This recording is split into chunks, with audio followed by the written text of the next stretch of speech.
Our News 10's Kai Price is on the coast of Louisiana in St. Mary Parish, Korgan City to be exact. Kai, I know things are picking up. Talk to us about what it feels like.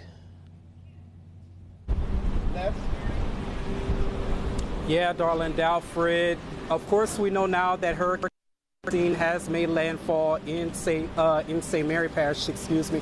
Now, as you can see, here you can see, the trees and just the wind, the strong wind blowing here, and you could also see the water. The water is now starting to rise as it has been raining for hours.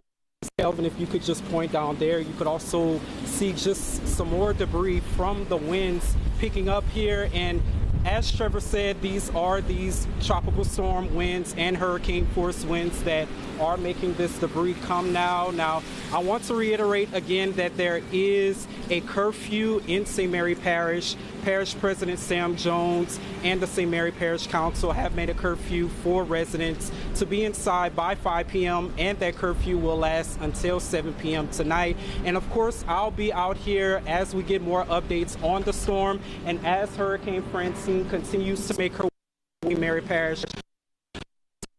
Those updates on the condition in the parish. But for now, live in St. Mary Parish, Lafayette News 10, sending it back to you guys.